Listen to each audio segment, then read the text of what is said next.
तो हेलो दोस्तों, कैसे हैं आप सभी लोग। आज की कहानी का नाम है गरीबी, सपने और माँ का हौसला। जब पूरी दुनिया साथ छोड़ दे तब एक माँ का यकीन ही बच्चे की सबसे बड़ी ताकत बनता है। आज की ये कहानी आपको रुलाएगी भी और हिम्मत भी देगी। गांव के उस छोटे से टूटे फूटे घर में जहाँ बारिश की हर बूंद छत से टपक कर जमीन पर गिरती थी, वहीं से मेरी कहानी शुरू होती है। मेरा नाम आरिफ था। लोग कहते थे गरीब का बेटा है, बड़ा होकर क्या करेगा। लेकिन मेरी माँ कहती थी मेरा बेटा एक दिन बड़ा आदमी बनेगा।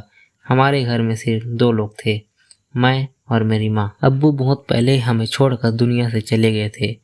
माँ ही मेरा घर थी, माँ ही मेरी दुनिया। सुबह होते ही माँ दूसरों के घरों में काम करने चली जाती थी, झाड़ू पोछा, बर्तन, कपड़े। और शाम को जब वो थकी हुई लौटती तो चेहरे पर थकान जरूर होती, पर मेरे लिए मुस्कान हमेशा तैयार रहती। एक दिन मैंने माँ से पूछा, अम्मी आप इतना काम क्यों करती हो। माँ ने मेरे सिर पर हाथ फेरते हुए कहा, ताकि मेरा बेटा पढ़ लिख कर अपनी किस्मत बदल सके। उस दिन मैंने तय कर लिया, मैं पढ़ूंगा, बहुत पढ़ूंगा। स्कूल में मेरी हालत अलग थी। मेरे जूते फटे हुए थे, यूनिफॉर्म पुरानी थी। बाकी बच्चों के पास नए बैग, नई किताबें और मेरे पास सिर्फ माँ की उम्मीदें। एक दिन क्लास में टीचर ने फीस के बारे में पूछा। मैं खड़ा था, सिर झुका हुआ। आरिफ, फीस कब जमा होगी। मेरे पास कोई जवाब नहीं था। पूरी क्लास हंस रही थी, मेरी आंखों में आंसू थे, लेकिन मैं रोया नहीं। घर आकर माँ को कुछ नहीं बताया, पर माँ माँ होती है, उन्होंने मेरी आंखें पढ़ ली। स्कूल में कुछ हुआ है ना। मैं चुप रहा। माँ ने उसी रात पुरानी चूड़ियाँ निकाल ली। अगले दिन फीस जमा हो गई। मुझे तब समझ नहीं आया, पर आज समझता हूँ। माँ ने अपने सपनों को बेचकर मेरे सपनों को खरीदा था। बरसात की एक रात घर की छत से पानी टपक रहा था। मैं किताब लेकर कोने में बैठा था। माँ बाल्टी रख रख कर पानी रोक रही थी। अचानक मैंने देखा, माँ चुपके से आंसू पोंछ रही थी। मैंने पूछा, अम्मी आप रो क्यों रही हो। माँ मुस्कुराई, अरे पगले, ये बारिश का पानी है। पर मुझे पता था वो बारिश का पानी नहीं था, वो मजबूरी थी। उस रात मैंने आसमान की तरफ देखा और मन ही मन कहा, या अल्लाह, मेरी माँ की तकलीफ मुझसे ले ले, मैं सब सह लूँगा। कुछ महीनों बाद स्कूल से नोटिस आया, फीस से बकाया थी। इस बार रकम ज़्यादा थी। माँ ने बहुत कोशिश की, पर इस बार उनके पास बेचने के लिए कुछ भी नहीं था। प्रिंसिपल ने साफ कह दिया, जब तक फीस नहीं आएगी आरिफ स्कूल नहीं आएगा। मैं स्कूल के गेट के बाहर खड़ा था। अंदर से बच्चों की आवाज़ें आ रही थी और मैं बाहर। उस दिन पहली बार मुझे अपनी गरीबी से नफरत हुई। घर आकर मैंने माँ से कहा, अम्मी मैं पढ़ाई छोड़ देता हूँ, काम करूँगा। माँ ने गुस्से में कहा, खबरदार, अगर ऐसा सोचा भी तो तू पढ़ेगा, चाहे मुझे खुद को क्यों न बेचना पड़े। उनकी आंखों में आंसू थे, पर आवाज़ में आग थी। उस रात मैं सो नहीं पाया। माँ बाहर आंगन में बैठी थी। चांदनी में उनका चेहरा साफ दिख रहा था। मैंने देखा वो आसमान की तरफ हाथ उठाकर दुआ कर रही थी, या अल्लाह, मेरे बच्चे की किस्मत बदल दे, मेरी उम्र भी इसे दे दे, बस इसे कामयाब बना दे। मैं दरवाजे के पीछे खड़ा सब सुन रहा था। मेरी आंखों से आंसू बह रहे थे। मुझे तब समझ नहीं आया था, लेकिन उस रात मेरी माँ की दुआ आसमान तक पहुँचा चुकी थी। और मुझे क्या पता था, जिंदगी अब एक ऐसा मोड़ लेने वाली थी जो हमारी किस्मत ही बदल देगा। स्कूल छूटने के बाद जिंदगी जैसे अचानक बदल गई थी। सुबह अब किताबों की खुशबू नहीं, बल्कि मजदूरी की धूल मेरा इंतजार करती थी। मैंने माँ से छुपाकर काम ढूंढना शुरू कर दिया। कभी चाय की दुकान पर बर्तन धोता, कभी सब्जी मंडी में बोरे उठाता। लेकिन हर शाम जब घर लौटता, माँ पूछती, आज पढ़ाई कैसी रही। मैं झूठ बोल देता, अच्छी थी अम्मी। माँ मुस्कुराती, उन्हें शायद सच पता था, पर वो मेरा झूठ भी सच मान लेती थी। धीरे धीरे मोहल्ले वालों को भी पता चल गया कि मैंने स्कूल छोड़ दिया है। एक दिन चाचा आए और माँ से बोले, बहन, गरीब के बच्चे पढ़कर अफसर नहीं बनते, काम सिखाओ इसे। मैं अंदर खड़ा था, सब सुन रहा था, मेरा खून खौल रहा था। माँ ने जवाब दिया, मेरा बेटा अफसर बनेगा, देख लेना। चाचा हंस पड़े, ख्वाब देखना छोड़ दे बहन। उस दिन मैंने कसम खाई, मैं माँ के उस यकीन को कभी टूटने नहीं दूंगा। मेरा एक दोस्त था समीर। हम साथ खेलते थे, साथ पढ़ते थे। एक दिन मैंने उससे कहा, यार मेरी फीस भरने में मदद कर दे, बाद में लौटा दूंगा। समीर ने तो हाँ तो कह दी, पर अगले ही दिन पूरे मोहल्ले में ये बात फैला दी, आरिफ भीख मांग रहा है। लोग हंसने लगे। मेरे लिए जमीन फट क्यों नहीं रह गई उस दिन। मैंने उसी दिन समझ लिया, गरीब का दर्द भी तमाशा होता है। एक शाम घर आया तो देखा चूल्हा ठंडा था। मैंने पूछा, अम्मी खाना? माँ ने कहा, आज भूख नहीं है बेटा। पर रात को मैंने देखा माँ चुपके से पानी पीकर सो गई।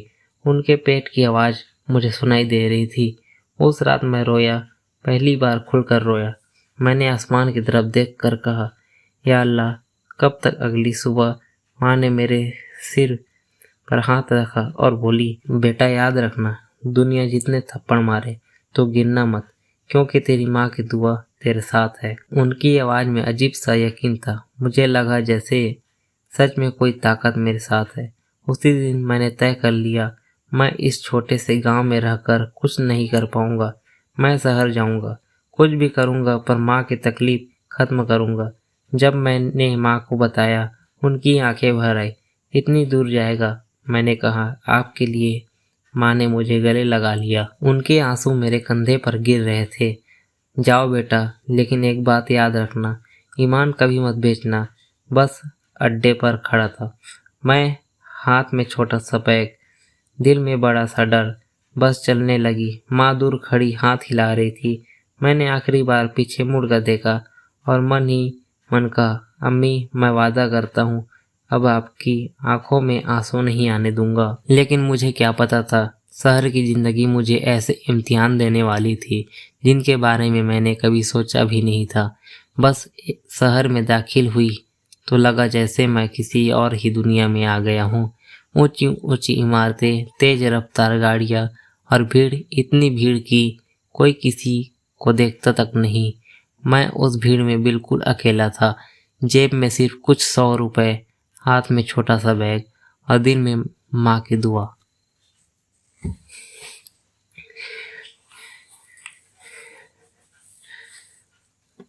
मैंने काम ढूंढना शुरू किया। हर दुकान पर गया, हर ऑफिस के बाहर खड़ा हुआ, लेकिन हर जगह एक ही जवाब मिला, तजुर्बा है, पढ़े लिखे हो? मेरे पास ना डिग्री थी, ना सिफारिश। शाम होते होते जेब के पैसे कम हो गए। रात आई तो रहने की जगह नहीं थी। मैंने फुटपाथ पर ही बैग सिरहाने रखकर आसमान देखा, वही आसमान जिसके नीचे मेरी माँ भी थी। उस रात मैंने खुद से कहा, आरिफ, अगर अब हार गया तो माँ की सारी कुर्बानी बेकार हो जाएगी। 3 दिन की भूख और ठोकरों के बाद एक ढाबे वाले ने मुझे काम दे दिया। काम क्या था? बर्तन धोना, फर्श साफ करना और ग्राहकों की डांट सुनना। मालिक अक्सर चिल्लाता, अरे जल्दी कर, गांव से आया है क्या? मैं चुप रहता। हर बार रात जब सब सो जाते, मैं बची हुई रोटियां खाता और माँ को याद करता। एक शाम ढाबे पर काम करते हुए अचानक मालिक ने आवाज़ दी, अरे आरिफ, तेरे लिए फ़ोन है। मैं भाग कर गया। दूसरी तरफ पड़ोसी अंकल थे। उनकी आवाज़ भारी थी, बेटा तुम्हारी माँ की तबीयत ठीक नहीं है। मेरे हाथ कांपने लगे। क्या हुआ? कई दिनों से बुखार है, कमजोरी भी बहुत है। फ़ोन कट गया। मेरे पैरों तले ज़मीन खिसक गई। मैंने मालिक से छुट्टी मांगी, उसने साफ मना कर दिया। अगर गया तो नौकरी चली गई। मेरे सामने 2 रास्ते थे, नौकरी बचाऊं या माँ को देखने जाऊं। उस रात मैं सो नहीं पाया। माँ की तस्वीर आंखों के सामने घूमती रही। अगली सुबह मैंने फैसला कर लिया, नौकरी जाए तो जाए, मैं माँ के पास जाऊंगा। जब मैं गांव पहुंचा, माँ अस्पताल के बिस्तर पर थी, चेहरा पीला, आंखें कमज़ोर, लेकिन मुझे देखते ही मुस्कुरा दी। आ गया मेरा बेटा। मैं उनके पैरों में बैठ गया। आंसू रुक नहीं रहे थे। अम्मी, ये सब मेरी वजह से हुआ है, मैं आपको छोड़कर चला गया। माँ ने धीरे से मेरा हाथ पकड़ा। पगले, तू मेरी मजबूरी नहीं, मेरी उम्मीद है। उस रात अस्पताल में बिजली चली गई। कमरे में हल्की अंधेरी थी। माँ ने बहुत धीमी आवाज़ में कहा, आरिफ, अगर मैं रहूं या ना रहूं, तू हिम्मत मत हारना, तेरी मेहनत एक दिन रंग लाएगी। और याद रखना, माँ की दुआ कभी खाली नहीं जाती। मैं रोते हुए बोला, अम्मी आप ठीक हो जाओगे, मैं आपको शहर ले जाऊंगा, बड़ा इलाज कराऊंगा।